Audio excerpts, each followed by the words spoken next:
Ici au village, on dit que tel a eu ceci, on ne sait pas la provenance. Il y a quoi, ou les ulcères, ou ceci, ou cela, qu'on appelle ici l'atome. Je ne sais pas là où provient le mal. Nous avons des maladies multiples. On ne connaît pas là où ça sort. Soit c'est de l'eau, soit c'est l'environnement, soit c'est nos bétails que nous élevons. On ne sait pas. Bon, les gens qui font dans les recherches peuvent mieux nous éclairer dans ces domaines-là. On a remarqué la manière de vivre des populations d'Akono-Linga qui voudraient que les ménages vivent vraiment de manière intégrée avec des animaux. Les animaux sont en divagation, les animaux entrent un peu partout. Et donc, avec la récurrence de plus en plus des zoonoses, on s'est posé la question, n'y a-t-il pas risque de transmission des maladies zoonotiques vers l'homme?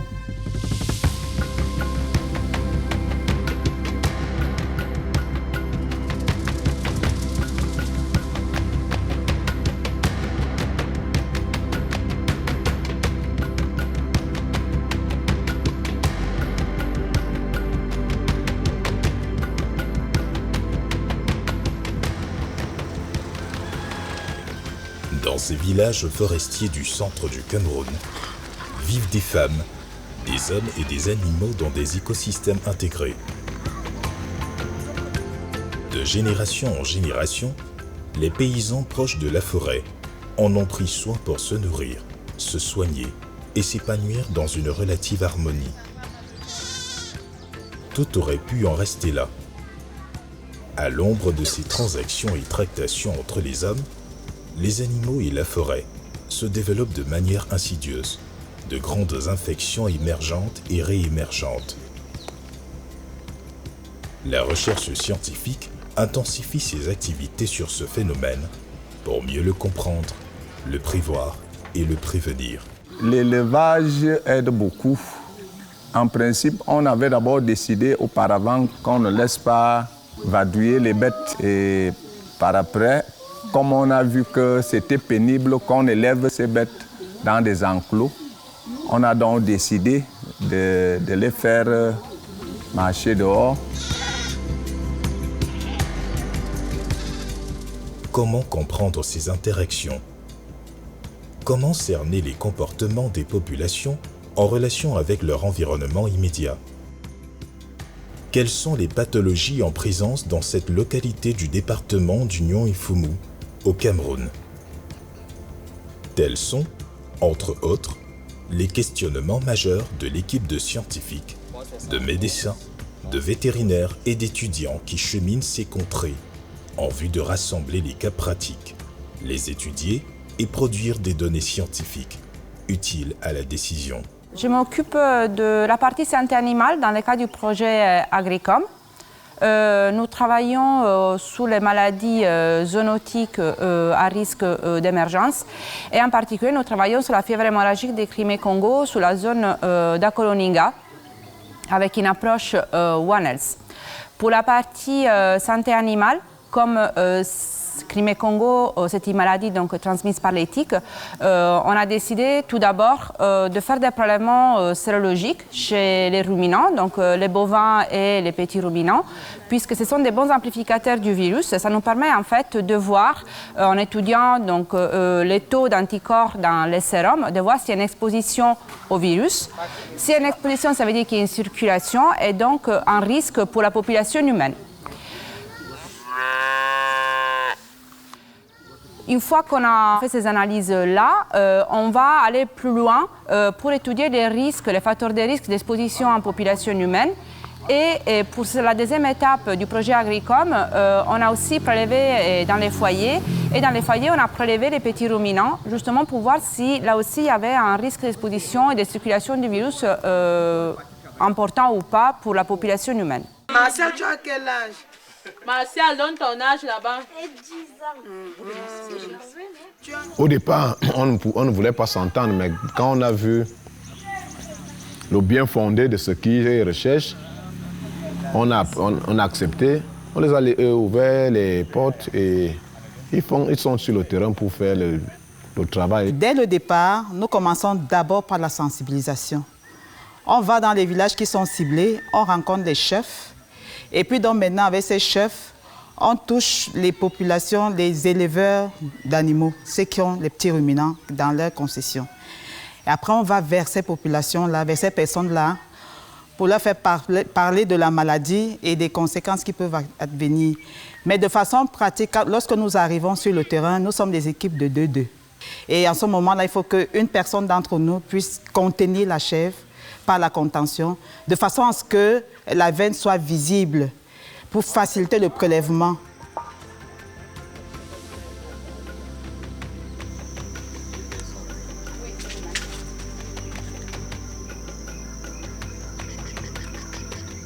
Le projet Agricom est un projet qui est rangé dans la multitude de projets que nous avons avec nos différents partenaires français.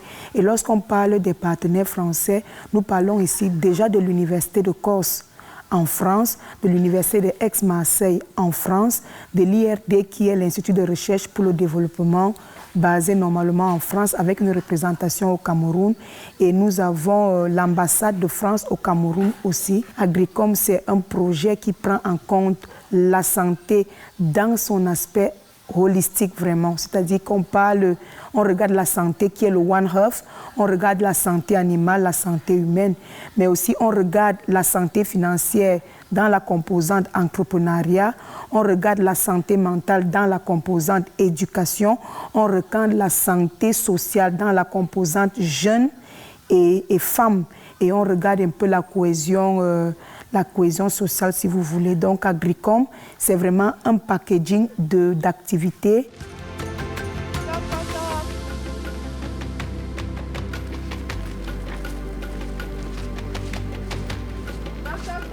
On a les équipes qui travaillent en population humaine, qui, eux, récoltent des échantillons, des données en population humaine pour voir s'il y a corrélation. On étudie les pathogènes qui sont présents dans les animaux ou alors les antigènes, les anticorps que les animaux possèdent, pour savoir s'il y a présence de virus ou non, ou s'il y a eu présence de virus.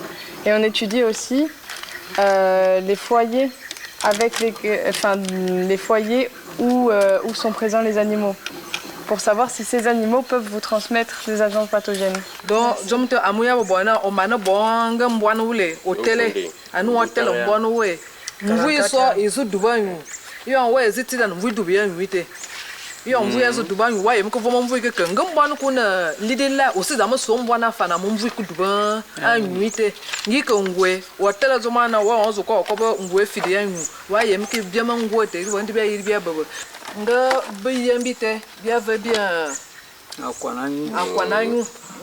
prendre demi-comprimé le matin, demi-comprimé le soir. C'est écrit pendant 3 jours. Les pathologies les plus représentatives dans cette région du Nyongé-Fumu sont le paludisme. Donc là, nous, on a eu la surprise de découvrir que dans certains foyers, actuellement, on a entre 50 et 75% des gens qui sont impaludés. Nous avons trouvé, lors de notre mission précédente, en mars dernier, que la dengue aussi circulait, puisqu'on a trouvé le virus de la dengue donc, dans le sang des gens qu'on avait prélevés en mars. Il y a aussi l'ulcère de Buruli, mais nous, on travaille sur les virus, donc, mais c'est vraiment aussi endémique. Et le West Nile aussi qui circule. Et puis la fièvre typhoïde est responsable de nombreux cas de fièvre dans cette région.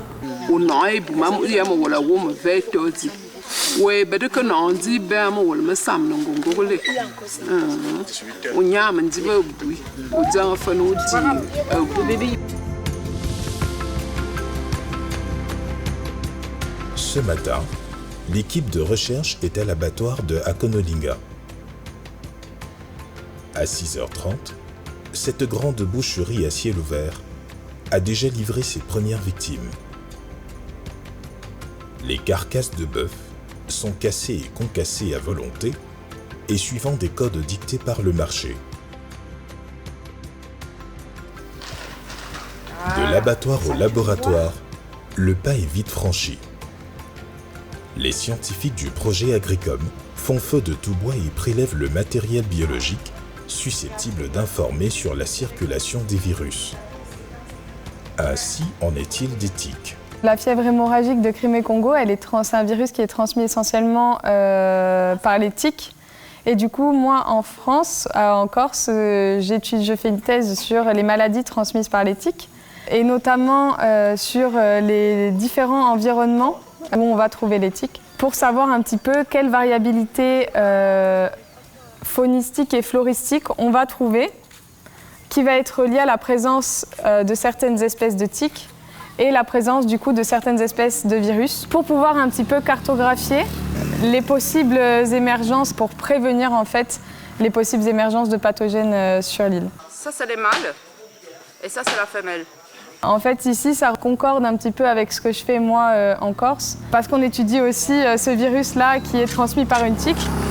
Donc ici, on pose des questions aux personnes sur leurs antécédents en fait, avec les tiques. Est-ce qu'ils ont déjà été piqués? Est-ce qu'ils savent ce que c'est, etc.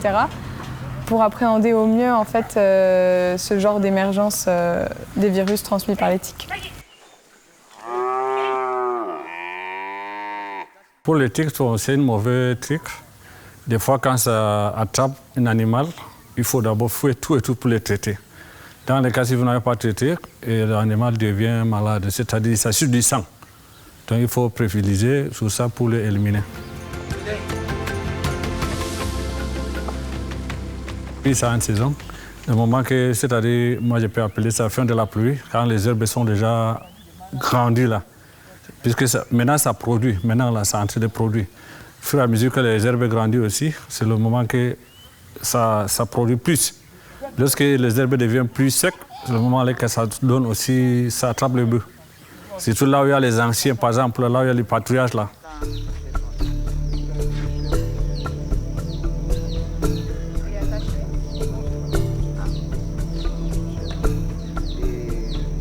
Nous avons aussi mis en place des formations et pour les acteurs de terrain et pour les doctorants. Pour les acteurs de terrain, il nous paraissait important de pouvoir déjà les sensibiliser à la mise en place des projets de recherche, de leur utilité et de les former d'une part l'identification des tiques par exemple, mais aussi leur apprendre à réaliser des prélèvements sur le terrain, sur les animaux. Donc dans ces cas-là, c'était les ruminants, les petits ruminants. Et c'était vraiment très apprécié par les zootechniciens puisqu'en fait, ils ne faisaient pas ce geste-là. Ça leur a permis de s'enrichir déjà pour aussi leur travail en fait, des zootechniciens et des vétérinaires. Sur l'approche des prélèvements, les prélèvements ont été très bien faits. C'est vu au départ, la main était un peu lourde, mais avec le temps, c'est passé. Nous avons fait vraiment un excellent travail. Et l'encadrement qui est avec nous, venant du projet, nous a permis, n'est-ce pas, d'être plus pointueux dans le travail que nous avons fait sur le terrain. Aujourd'hui, nous pouvons être fiers de ce que nous avons parce que demain, les acquis que nous avons eus aujourd'hui, par exemple les prélèvements, ça fait des années qu'on n'a pas fait de prélèvements. Aujourd'hui, c'est déjà un acquis et ça va nous permettre, pour les années à venir, de pouvoir travailler si jamais on a besoin de nous, de donner nos compétences. Avant, pour dire vrai, on ne faisait pas des prélèvements, en fait, dans la recherche des maladies. Avant, les prélèvements, moi particulièrement, j'en ai presque pas fait avant, mais maintenant je sais. Dans la recherche, il faut d'abord prélever, faire des prélèvements. Lorsqu'on a ces prélèvements-là, on peut maintenant de façon claire déterminer la maladie. C'est ce qu'on ne faisait pas avant. Mais maintenant, plus tard, ça va nous servir à pouvoir déterminer exactement la maladie qu'on recherche. Jusque-là, je voyais un peu la santé publique comme une science documentaire qui ne se trouve que dans les documents, qui n'est que dans les théories, où on va dire par exemple le paludisme, la fièvre hémorragique Crimée-Congo est un ou bien sont des problèmes de santé publique. Actuellement, je comprends que la santé publique peut être touchée du doigt de façon plus technique, en allant sur le terrain, en prélevant des échantillons sur un grand nombre. Une grande population et dans notre cas la population animale, c'est vrai, il y a une autre équipe qui s'occupe de la population humaine et ça permet effectivement de faire un certain diagnostic de santé publique dans une localité et pouvoir prendre des mesures adéquates pour intervenir de façon plus précise contre un problème de santé publique. Moi, je fais beaucoup de terrain en Corse, mais c'est vrai que c'est totalement différent d'ici, surtout que c'est la première fois que moi je viens en Afrique. Pour l'instant, j'adore ce terrain-là parce que Les gens sont gentils, j'apprends à parler une langue aussi. Je sais dire quelques mots dans un dialecte que je ne connais pas du tout. Et je trouve que les populations sont assez bienveillantes et gentilles envers nous. Donc pour l'instant, le terrain me plaît beaucoup. De manière pratique, Agricom est peut-être le troisième projet du genre de l'Université de Buea en collaboration avec les institutions françaises à Konolinga. Et à chaque fois que nous faisons une activité, nous mettons un accent à la restitution des résultats aux communautés. Parce que nous sommes conscients du fait qu'on a un contrat de confiance avec la communauté. On ne saurait venir seulement prendre des choses ou faire des choses sans les informer. Pour le cas d'espèce, nous avons déjà programmé une cérémonie de restitution à mi-parcours qui permet d'informer les différentes populations, les pouvoirs publics, les décideurs, les partenaires locaux des différents résultats que nous avons obtenus.